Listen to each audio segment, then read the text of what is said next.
All right, welcome to, I guess we'll just call it a tutorial for test 8.5 DEF. And we're just going to go back through the answers. I think this will help you guys kind of figure out where you went wrong, and how you arrived at the answer that you did, and how you should have arrived at the answer that was correct. Okay, so let's get started. Number 1 says, according to the chemical compounds table above, how many atoms of hydrogen are in ethanol? All right, so first of all, we want to make sure that we're looking at ethanol in the table and its chemical formula. And it says how many atoms of hydrogen. So I'm just looking, or just concerned with hydrogen. Okay, I have hydrogen actually in 2 different spots, here and here. All right, the subscript on the first H is 5. The subscript on the second H is unwritten, so I know that it's 1. And 5 plus 1 gives me a total of 6 hydrogen atoms. All right, according to the chemical compounds table above, how many total atoms are in glucose? Okay, so first of all, make sure you're looking at glucose, which is the top compound. How many total atoms? Total atoms.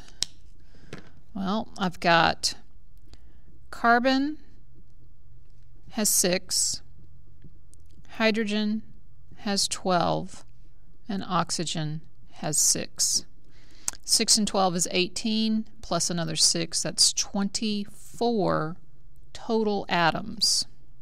So that's answer H.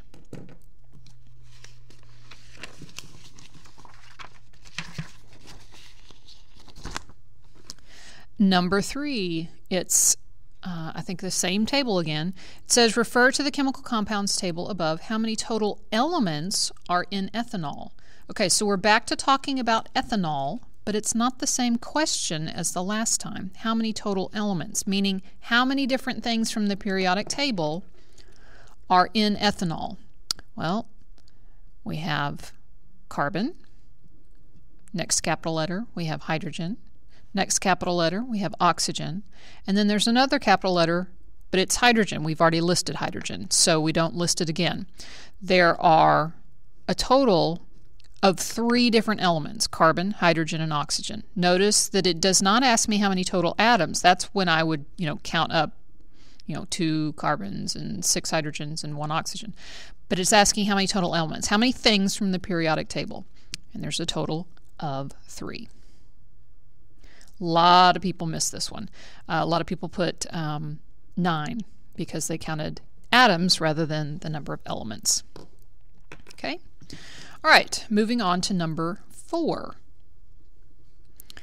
The above diagram is a model of a molecule of methane. What is the formula for methane? Okay, and it's the black dots that seem to throw everybody off, so I put even an explanation, but it didn't seem to help some of y'all. The black dots represent the electrons that are being shared in the chemical bonds. Okay, but if you look, you notice that I have 1 carbon, and I have 1, 2, 3, 4 hydrogens. So that is CH4. And that is going to be answer H. Okay. Number 5 in the equation above. How many atoms are in the oxygen molecule? Okay. So this is magnesium. This is your molecule of oxygen. Okay. This is magnesium oxide. How many atoms are in the oxygen molecule? Well, there's a subscript of 2, so there are 2 oxygen atoms in the oxygen molecule. Okay. Number 6. All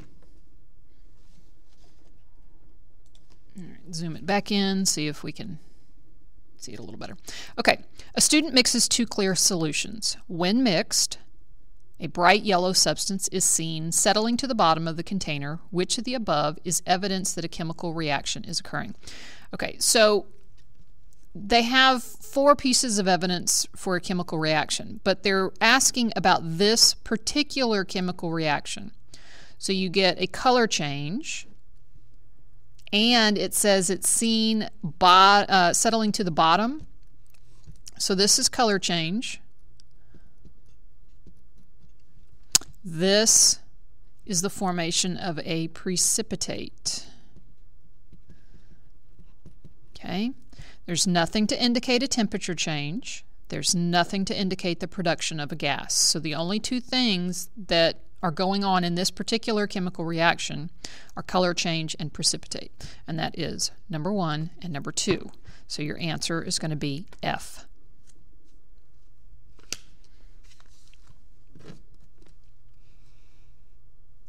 Number 7, the formula below represents the most common carbohydrate, known as glucose. It's classified as a monosaccharide. Glucose is synthesized by chlorophyll in plants as they use carbon dioxide from the air and sunlight as an energy source during the process of photosynthesis. Which information can be determined from the chemical formula? Well, first of all, this is all great, but none of this is necessary to answer the question.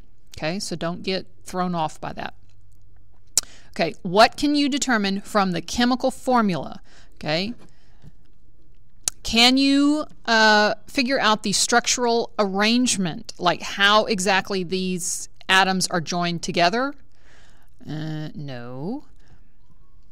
You can tell how many atoms you've got and what kinds, but you can't tell how exactly they're bonded together. Can you tell the color of the glucose model? From this formula, definitely not. Can you tell the length of the glucose model from this formula? No, definitely not. The number of atoms of each element, yes, I can figure that out in the glucose model. So the only thing I can determine from the chemical formula is answer choice D.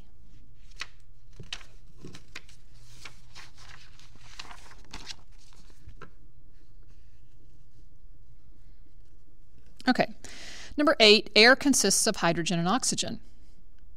But that would be hydrogen in elemental form and oxygen in elemental form, not joined as molecules together. If water is also made of hydrogen and oxygen, why are people unable to breathe underwater? Well, water has them bonded together, H2O.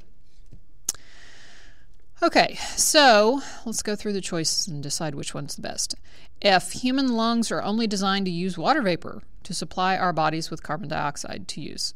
How are we going to use water vapor to supply carbon dioxide? First of all, that should clue you in that water vapor doesn't supply carbon dioxide. But the second thing is we don't use carbon dioxide. We exhale carbon dioxide as a waste product. What we need to use is oxygen. So F doesn't make any sense. G says the chemical and physical properties of water are completely different than the chemical and physical properties of oxygen and hydrogen. That is definitely a possibility. We've talked about that over and over and over again. The example that I think I've given you multiple times is the fact that table salt, which is NaCl, was made from a corrosive metal, very reactive metal, sodium, and a poisonous gas by itself, chlorine. But when they bond together, they form sodium chloride, which is something we eat all the time. So the chemical and physical properties of water, H2O, are probably completely different than the chemical and physical properties of oxygen by itself and hydrogen by itself. Okay, so that's definitely a possibility. Humans cannot breathe underwater because water is highly flammable. That is not the case.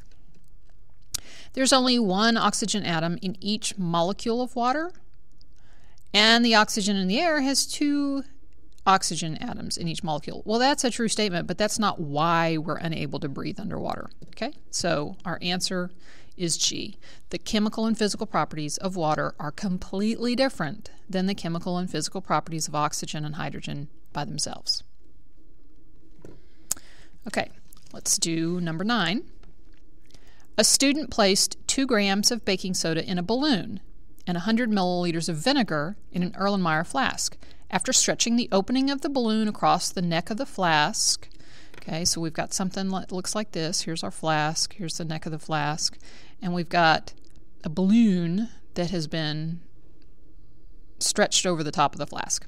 Okay, and we've got baking soda in here and vinegar here. And when somebody pulls up the balloon and tips it, then it's going to dump all the contents into the Erlenmeyer flask and allow the reaction to go.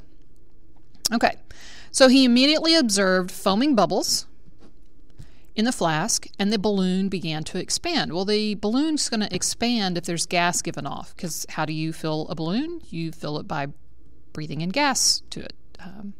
Okay, so only a physical change was occurring? No, we have gas being given off. The baking soda and the vinegar were products of a chemical reaction? No, the baking soda and the vinegar is what we started with, so those were our reactants. So it's not going to be B. The gas was oxygen. Is there any way that you can tell that that's the case? There's nothing in the information that will tell you exactly what the gas is. But it does indicate a chemical change because we know that that is one of the pieces of evidence for a chemical reaction. So it's going to be D. Okay. All right, which of the following equations follows the law of conservation of mass, meaning that the equation is balanced, meaning that it's got the same amount and type of each element on both sides. Okay, 3 times 2, I have 6 hydrogens. 3 times 2, 6 hydrogens. 3 times 1 is 3 oxygens, but 3 times 2 is 6 oxygens. 2 carbons. 2 times 1, 2 carbons. 4 hydrogens. 2 times 2, 4 hydrogens. 3 times 2 is 6 oxygens on the reactant side. 2 times 2 is 4 oxygens here, and 2 times 1 is 2 oxygens here for a total of 6. That's probably our answer, but let's check everything else. 1 carbon and 1 carbon, but 4 times 2 is 8 hydrogens here and only 4 here, so it's not H. 2 sodiums, but only 1 sodium here. Okay, so that's not it either. So G is the only one that has everything balanced. It obeys the law of conservation of mass. Okay? All right.